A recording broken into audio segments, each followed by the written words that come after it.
عمران خان نے جو کہا علی امین نے کر کے دکھایا۔ Barrister safe Gandapur Khyber Pakhtunkhwa house سے کہاں چلے گئے تھے؟ اعزاز سید کا حیران کن دعویٰ۔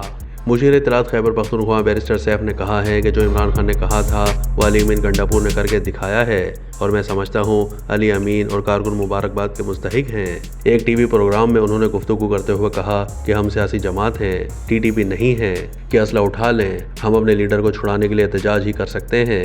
وزیر دفاع خواجہ آصف نے رد عمل دیتے ہوئے کہا کہ تحریک انصاف سے اگر کہیں خطرے کا تاثر تھا بھی تو وہ ختم ہو گیا ہے۔ علی امین کے خلاف عمران خان کوئی کارروائی نہیں کریں گے چونکہ انہیں اسٹیبلشمنٹ کے ساتھ گنجائش رکھنی ہے۔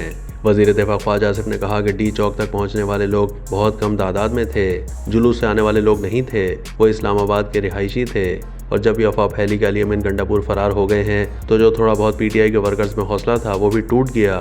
ان کے شاعر احمد فرحاد وہ قید بھی رہے ایک سنگر ہیں جن کے ساتھ ان کی تلخ کلامی بھی ہوئی۔ انہوں نے یہ بھی بتایا کہ لیڈرشپ نے زیادتی کی ہے اور پارٹی کو دھوکہ دے دیا ہے۔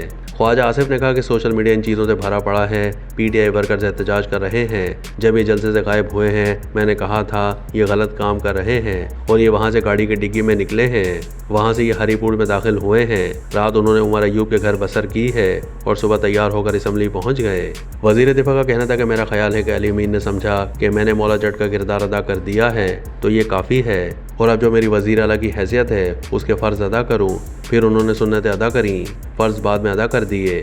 سینئر صحافی اعزاز سید کا کہنا تھا کہ علی امین اسلام آباد میں پوری انڈرسٹینڈنگ کے ساتھ آئے تھے اور طاقتور حلقوں کو یقین دلایا تھا کہ دھرنا دے کر نہیں بیٹھیں گے، وہ احتجاج ریکارڈ کرائیں گے اور حاضری ضرور دیں گے، اور پھر کے پی ہاؤس چلے جائیں گے، اور ہماری اطلاعات کے مطابق خیبر پختونخوا ہاؤس سے وہ طاقتور ادارے کے دفتر چلے گئے۔